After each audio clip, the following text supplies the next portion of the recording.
우리 친구들이 살다 보면 다른 사람들과 내 자신을 비교할 때가 있을 것입니다. 경제적으로 여유 있는 사람들이 비싼 옷이나 물건을 가진 것을 보면 우리가 부러운 마음이 듭니다. 또 SNS를 통해서 근사한 여행지에 가서 찍은 사진을 보면 나는 자랑할 것이 없어서 초라하게 느껴질 때가 있습니다. 또 시험을 보거나 어떤 일에 도전했을 때 다른 사람들보다 좋은 결과를 내지 못하면 실망하거나 낙심하기도 합니다. 이렇게 우리는 남들과 비교를 하면서 현재의 삶에 만족하기보다는 무엇인가 부족하다고 느낄 때가 있습니다. 그래서 하고 싶은 일을 더 잘하고 싶고 또 좋은 것을 더 많이 누리고 싶고 더 대단한 사람이 되려고 노력하지만 그러다가 지칠 때가 있습니다. 우리 친구들은 이렇게 다른 사람들에게 인정받고 싶고 또 대단한 사람이 되고 싶었던 적 있었나요? 또 다른 사람의 부러운 시선을 느끼고 싶었던 때가 있었나요? 아마도 한 번쯤은 내가 멋진 사람으로 인정받고 또 누구나 나를 부러워하는 마음을 가졌으면 좋겠다는 마음을 가졌을 것입니다. 그런데 이렇게 자신을 드러내는 것보다 지금 나의 상황과 모습에 만족하는데 더 노력을 해야 합니다. 그래서 성경에서는 우리에게 자족이라는 귀한 성품을 가르쳐주고 있습니다. 자족은 나의 현재 상황과 모습에 만족하는 마음입니다. 그래서 자족하는 사람은 다른 사람들에게 열등감을 가지지 않습니다. 또 자신을 다른 사람들에게 자랑하면서 교만에 빠지지 않습니다. 이렇게 사람들의 시선에 휘둘리지 않고 자유롭고 평안한 마음으로 살아갑니다. 그런데 나의 미래를 포기하고 현실 도피를 하라는 것은 아닙니다. 현실이 어렵고 힘들다고 어차피 내가 열심히 살아도 상황이 달라지지 않을 것 같으니까 그냥 살다 보면 어떻게 되겠지, 이렇게 체념하고 무기력하게 살아가는 것이 아닙니다. 오늘 본문의 사도 바울도 이렇게 무기력한 마음을 가진 것이 아니었습니다. 그저 주어진 상황 속에서 하나님의 영광을 위해서 하루하루 최선을 살았습니다. 오늘 우리가 살펴볼 말씀은 빌립보서인데 바울이 빌립보에 갔을 때 처음 회심했던 루디아의 집에 빌립보 교회가 세워졌습니다. 그런데 빌립보 교회에 썼던 편지로 옥중서신이라고 불립니다. 우리가 흔히 빌립보서 하면 4장 4절에 주 안에서 항상 기뻐하라 이 말씀과 그리고 4장 6절에 아무것도 염려하지고 모든 일에 기도와 간구로 너희가 구할 것을 하나님께 아뢰라 이 말씀이 떠오릅니다. 그래서 빌립보서는 기쁨과 감사라는 키워드를 사람들이 가장 중요시합니다. 그런데 바로 이 기쁨과 감사의 밑바탕에 자족의 비밀이 자리 잡고 있습니다. 즉 바울이 강조하는 자족하는 마음에서 기쁨과 감사의 마음이 비롯된 것입니다. 그래서 하나님이 내게 주신 것을 소중히 여기면서 감사하는 자족하는 마음을 가진 것입니다. 또 하나님이 나를 인도하신다는 확신을 가지고 감사와 기쁨의 마음을 가지게 된 것입니다. 그러므로 오늘 본문을 살펴보면서 우리가 자족하는 마음이 무엇인지에 대해서 깨달음이 있으면 좋겠습니다. 그래서 자족하는 마음이 무엇이고 어떠한 마음을 가져야 하는지 깨닫기를 소망합니다. 이를 통해 힘든 시기를 지나고 있는 우리 친구들이 자족하는 마음을 가질 때 하나님께서 주시는 감사와 기쁨을 누리게 되기를 축복합니다. 첫째로 자족하는 마음은 가진 것이 부족해도 만족하는 마음입니다. 바울이 로마 감옥에 갇혀서 힘든 시기를 보내고 있을 때 빌립보 교회 성도들이 바울을 위로하기 위해서 선물을 보냈습니다. 그래서 바울은 빌립보 교회 성도들에게 편지를 통해서 감사함을 표현했습니다. 우리 본문 10절 보겠습니다. 우리 10절 함께 읽겠습니다. 시작. 내가 주 안에서 크게 기뻐함은 너희가 나를 생각하던 것이 이제 다시 싹이 남이니 너희가 또한 이를 위하여 생각은 하였으나 기회가 없었느니라. 10절을 보면 너희가 나를 생각하던 것이 이제 다시 싹이 남이니 이렇게 말합니다. 이를 통해 바울에게 빌립보 교회 성도들의 도움이 한동안 끊어졌음을 보여줍니다. 그렇게 단절되었던 교제가 다시 시작되어서 다시 싹이 남이니 이렇게 말한 것입니다. 그런데 빌립보 교회 성도들은 항상 바울을 돕고자 하는 마음과 계획을 가지고는 있었습니다. 그런데 적절한 기회가 여건이 없어서 돕지 못한 적이 있었습니다. 하지만 이제 그러한 여건이 마련되었고 바울을 돕고자 했던 계획을 다시 이루게 된 것입니다. 그렇게 빌립보 교회에서 바울에게 보낸 물건은 사소한 것이었고 생활 필수품들이었습니다. 이것은 물론 그들이 능력껏 보낸 것이었는데 바울이 로마 감옥에서 겨우 쓸 수 있는 물건 정도에 불과했습니다. 사실 바울도 그들이 충분히 좋은 것을 보내줄 것을 바라지도 않았습니다. 하지만 바울이 감옥에 갇혀있는 가장 빈곤하고 궁핍한 시기에 그를 안심하게 하고 새 힘을 부어줬습니다. 그래서 바울은 그들에게 감사했고 그들이 베푼 친절에 매우 기뻐했습니다. 그래서 10절에서 빌립보 교회 성도들의 도움을 받았기에 내 마음이 기쁨으로 가득하다고 말하고 있습니다. 우리 본문 11절 함께 보겠습니다. 우리 함께 읽겠습니다. 시작. 내가 궁핍함으로 말하는 것이 아니니라. 어떠한 형편에든지 나는 자족하기를 배웠노니. 바울은 빌립보 교회 성도들이 보낸 선물에 감사하면서 만족하고 또 기뻐했습니다. 그런데 이렇게 기뻐한 것이 자신의 처지가 궁핍하고 힘들어서 그런 것이 아니라고 말합니다. 자신이 이미 가진 것에 만족하고 있고 어떠한 환경에도 감사한다고 말하고 있습니다. 이처럼 바울은 하나님의 섭리를 믿고 자신의 어려운 형편에 대해 염려하지 않았습니다. 왜냐하면 자신이 어떠한 형편에 처하든지 자족하는 마음을 가지는 것을 이미 배웠기 때문입니다. 그렇게 그는 어떠한 어려운 환경과 상황이 닥치더라도 이를 태연하게 받아들일 수 있었습니다. 여러분들, 바울이 전도여행을 4차례 하면서 자비랑 사역을 했다는 거 들어보았죠? 안 들어봤어요? 자기가 돈을 벌어서 자비랑 사역을 한 것을 들어보았죠? 근데 텐트를 만들면서 바울은 번 돈으로 전도여행 경비를 마련했다는 사실 여러분들 들어보았을 것입니다. 그런데 바울은 이렇게 자신의 모든 것을 바쳐서 복음을 전했지만 그 과정이 결코 만만치 않았습니다. 마이크가 좀 이상한 것 같은데 괜찮나요? 우리 사도행전 14장 19절 20절 보겠습니다. 우리 함께 읽겠습니다. 시작.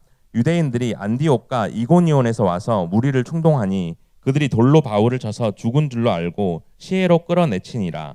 제자들이 둘러섰을 때 바울이 일어나 그 성에 들어갔다가 이튿날 바나바와 함께 더베로 가서, 바울이 1차 전도 여행을 하던 중에 루스드라라는 성읍에 들어가서 복음을 전했습니다. 그런데 안디옥과 이고니온에서 온 유대인들이 바울에게 돌을 던져서 죽이려고 했습니다. 그리고 바울을 돌로 쳐서 바울이 죽은 줄 알고 그를 성 밖으로 내던졌습니다. 그렇게 바울은 죽을 뻔했지만 탈탈 털고 다시 일어나서 복음을 다시 전하러 가게 되었습니다.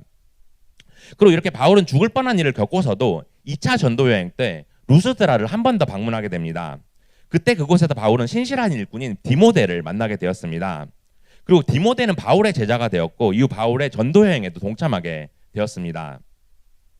근데 만약에 바울이 돌에 맞아 죽을 뻔한 상황에서 내가 하나님을 복음을 전하는데 왜 이렇게 수모를 당해야 하지? 왜 하나님의 일을 하는데 사람들이 나를 대우하지 않고 오히려 핍박을 하지? 이렇게 생각했다면 디모데를 만나고 또 복음을 전할 수 있었을까요? 네, 벌써 바울은 포기하고도 남았을 것입니다.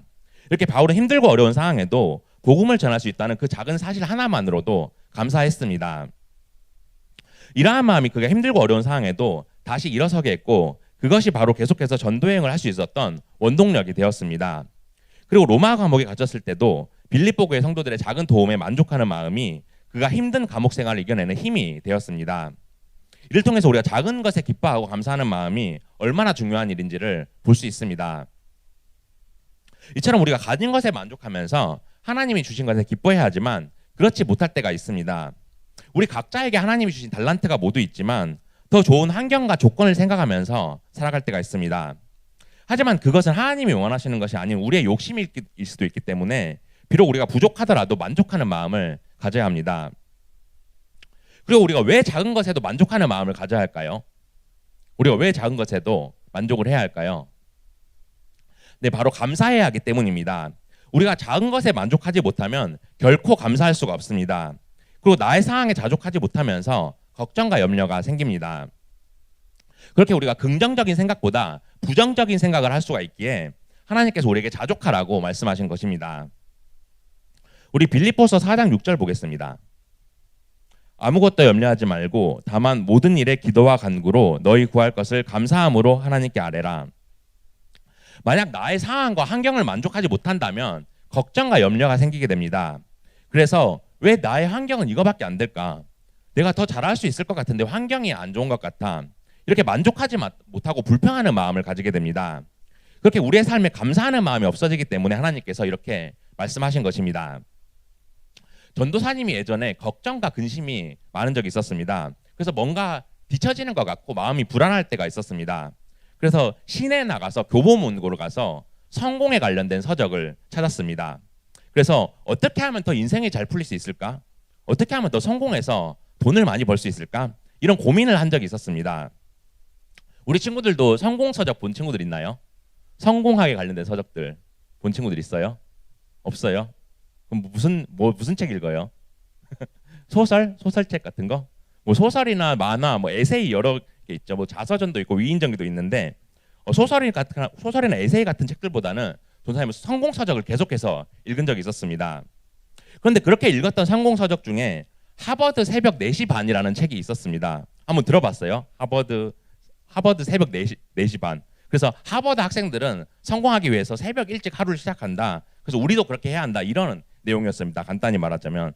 또 타이탄의 도구들이라는 책이 있었습니다. 이 책도 되게 유명한 성공서적이에요. 그래서 전 세계 재벌들이 성공하는 비결이 있는데 우리도 따라해야 한다. 이런 내용이었습니다. 그런데 전도사님이 계속 읽다 보니까 책에서 말하는 것을 실제로 실천하기가 어렵다는 것을 깨달았습니다. 그래서 성공서적을 계속해서 찾아보는 것보다는 주어진 하루에 감사하면서 최선을 다해서 살아야 한다는 것을 깨달았습니다.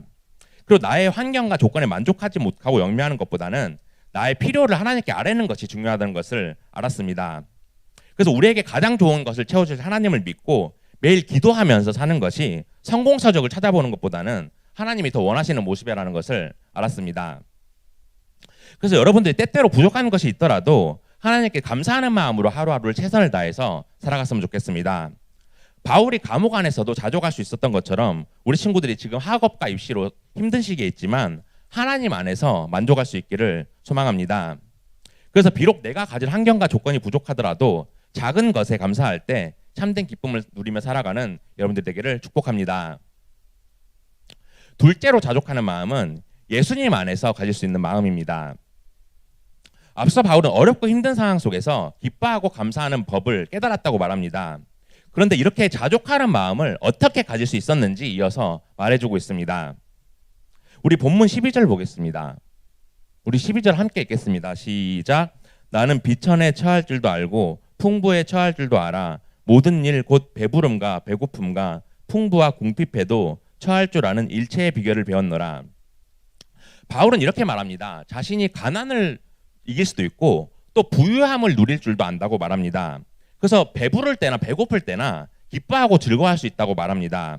그렇게 바울은 자신이 어떠한 형편이 와도 잘 이겨낼 수가 있다고 말하고 있는 것입니다. 이처럼 바울은 어떤 상황에도 감사하면서 복음을 전하는 데만 매진할 수가 있었습니다. 그래서 일체의 비결을 배웠노라 이렇게 12절에서 말하는데 이것은 비밀을 깨닫게 되었다는 것입니다. 그래서 그가 부유하다고 더 복음을 전하고 궁핍하다고 복음을 전할 수 없는 것이 아니라 어떤 상황에도 흔들리지 않고 하나님의 일을 감당할 수 있었다는 것입니다. 그런데 여러분들 바울이 대부분 풍족했을까요? 부족했을까요? 대부분 부족했죠. 바울은 풍족하기보다는 대부분 힘들고 궁핍했습니다. 하지만 그때그때 상황에 맞게 적응하면서 그 환경을 자신의 것으로 받아들였습니다. 그래서 항상 자족하는 마음을 가질 수 있었고 이것은 하나님께서 그에게 부어주신 은혜였습니다.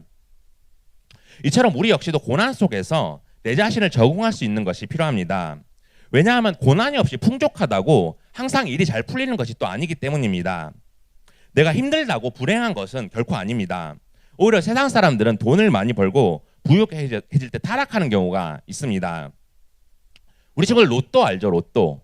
복권 로또 알죠? 그런데 로또에 당첨되면 우리나라 상금이 얼마인지 아시나요? 네, 한 22억 정도 한다고 해요. 지난주 상금 찾아보니까 23억이었다고 합니다. 그런데 미국은 우리나라보다 훨씬 더 금액이 큽니다. 최소 금액이 230억이라고 들었는데 최근에 미국에서 로또 2,200억에 당첨된 사람이 있었습니다. 2,200억 하니까 잘 그게 안 가나요? 뭐 아파트가 보통 요즘 한 5억 하니까 그 아파트 몇 채죠? 네, 2,200억에 당첨됐는데 이렇게 돈이 많아지자 호화 리조트에 갔다가 그곳에서 다른 투숙객을 때리는 일이 발생했습니다. 그리고 이를 저지하기 위해서 경찰관이 있는데 그 경찰관마저도 때렸다고 합니다. 이처럼 사람들은 돈이 많이 생기게 되어서 안 좋은 길에 빠지는 경우가 있습니다. 따라서 우리가 교만하거나 사치하거나 우리가 또 자만하지 않는 것이 중요합니다. 그런데 이것은 궁핍한 것을 이겨내는 것만큼 힘든 일입니다. 왜냐하면 부유해질 때 사람에게 오는 유혹이 참기 어려울 때가 있기 때문입니다. 하지만 바울은 오늘 본문에서 가난을 이길 수도 있고 또 부유할 때 오는 유혹도 이길 수가 있다고 말합니다. 이를 통해 알 수 있는 것은 바울이 기뻐하고 감사할 수 있는 이유가 자신이 처한 상태에 있는 것이 아니라는 것입니다. 그래서 부유하다고 기뻐하고 감사하고 또 궁핍하다고 기뻐하고 감사하는 마음이 없는 것이 아니라는 것입니다. 따라서 바울이 말하는 자족하는 마음은 하나님께서 주시는 만족이었습니다. 우리 빌립보서 4장 4절 보겠습니다. 우리 함께 읽겠습니다. 시작.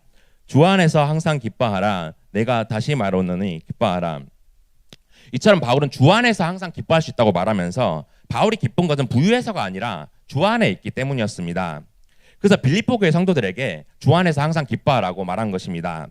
이렇게 바울이 말한 기쁨과 즐거움은 좋은 환경과 좋은 조건에서 오는 것이 아니라 하나님께서 주시는 초월적인 만족이었던 것입니다. 그리고 이를 더 확실히 이해할 수 있도록 바울은 결정적인 비밀을 오늘 본문에서 말해주고 있습니다. 우리 본문 13절 보겠습니다. 우리 함께 읽겠습니다. 시작. 내게 능력 주시는 자 안에서 내가 모든 것을 할 수 있느니라. 바울은 내게 능력 주시는 예수 그리스도 안에서 모든 것을 할 수 있다고 말합니다. 그래서 자족하는 마음을 스스로 얻은 것이 아니라고 말합니다. 이렇게 자기 스스로 얻은 것이 아니라 하나님께서 주신 초자연적인 능력에서 온 것이라고 말합니다. 따라서 우리는 예수 그리스도로부터 오는 힘이 필요합니다. 이 힘을 통해서 우리가 하나님의 자녀로서 살아갈 뿐만 아니라 세상에 나아가서도 승리할 수 있는 힘을 얻게 됩니다. 그렇게 어떠한 상황에도 자족할 수 있도록 우리를 이끌어 주시는 하나님의 힘과 능력이 필요한 것입니다. 그런데 이 빌립보서 4장 13절 말씀은 매우 유명한 구절입니다. 그런데 보통 우리가 우리에게 능력 주시는 자 안에서 내가 모든 것을 할 수 있느니라, 이 말씀을 내가 어려울 때 능력 주시는 예수님 안에서 모든 일을 할 수 있다, 이렇게 이해합니다.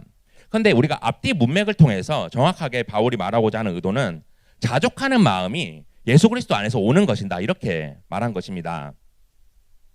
따라서 우리가 자족하는 마음을 가지려면 무엇보다 예수 그리스도가 세상 그 무엇보다 가장 가치 있고 귀한 분이라는 것을 깨달아야 합니다. 그래서 세상의 지식이나 내가 가지고 싶은 것, 내가 하고 싶은 것, 내가 쫓고 있는 것, 내가 좋아하는 것보다는 예수 그리스도를 아는 지식을 가장 뛰어난 것으로 여겨야 합니다. 그럴 때 세상의 그 무엇도 예수님과는 견줄 수 없다는 깨달음을 얻게 됩니다. 그래서 어떠한 상황에서도 예수님 한 분만으로 나는 만족합니다, 이렇게 고백하면서 세상을 살아가며 항상 마음의 평안을 지킬 수가 있습니다. 그렇다면 우리가 왜 예수님만으로 기쁨과 만족을 누릴 수가 있는 것일까요? 바로 예수님 당신이 하나님 안에서 가장 큰 기쁨과 만족을 누렸기 때문입니다. 예수님은 하나님의 아들이심에도 베들레헴의 말구유에서 태어나서 가장 궁핍하고 비천한 환경에서 태어나셨습니다.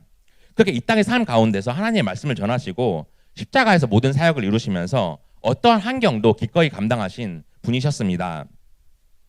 그래서 예수님은 우리를 사랑하셔서 우리의 죄를 대속하시기 위해 그 무엇보다 힘들고 어려운 환경을 감당하신 세상에 그 무엇보다 가장 가치 있는 분이십니다.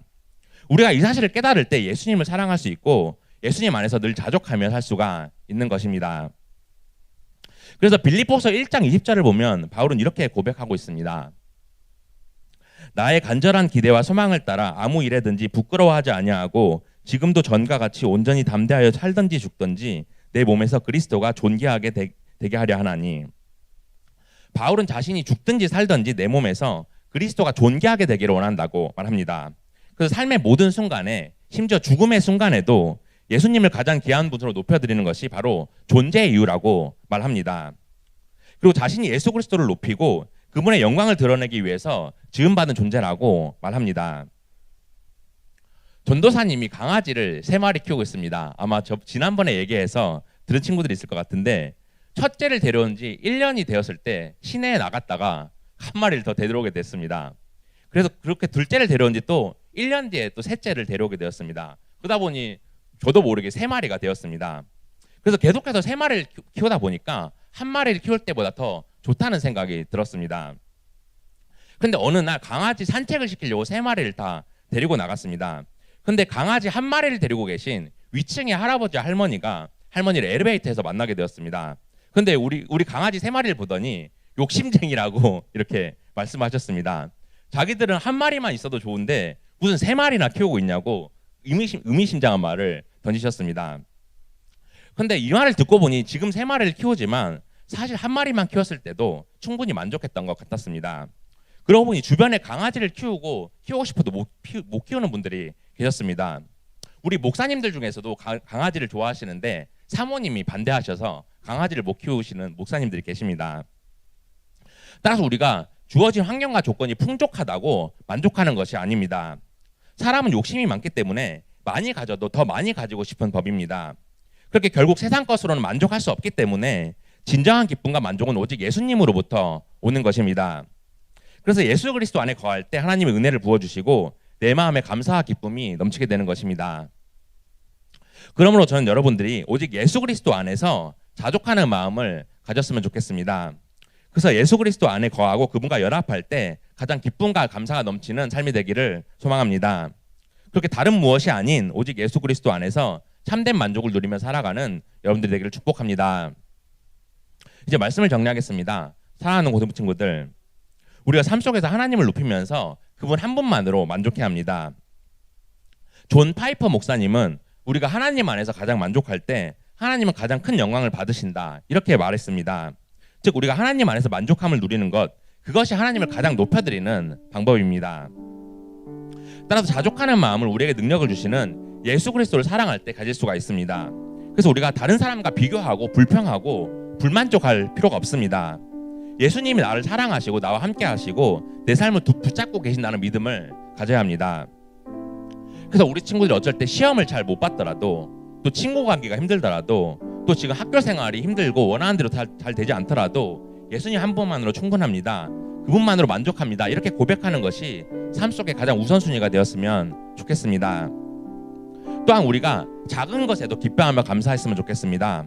밥을 먹을 때도 오늘 먹을 양식을 주셔서 감사합니다, 이렇게 기도하고, 또 하루를 시작할 때도 하나님 오늘 하루를 시작하게 해주셔서 감사합니다, 이렇게 고백했으면 좋겠습니다. 그럴 때 세상이 줄 수 없는 평안함을 여러분들이 누리게 될 것입니다. 그래서 저는 여러분들이 예수님 한 분만으로 만족합니다, 이렇게 고백할 때 세상 사람들이 와, 저 친구는 다르다, 예수님을 믿는 저 친구는 정말로 예수님이 함께 하시는구나, 이렇게 생각할 수 있었으면 좋겠습니다. 그래서 한 주간도 모든 상황 속에서 하나님이 나와 함께 하신다는 사실을 믿고 진정한 기쁨과 평안을 누리는 여러분들이 되기를 예수 그리스도의 이름으로 축복합니다.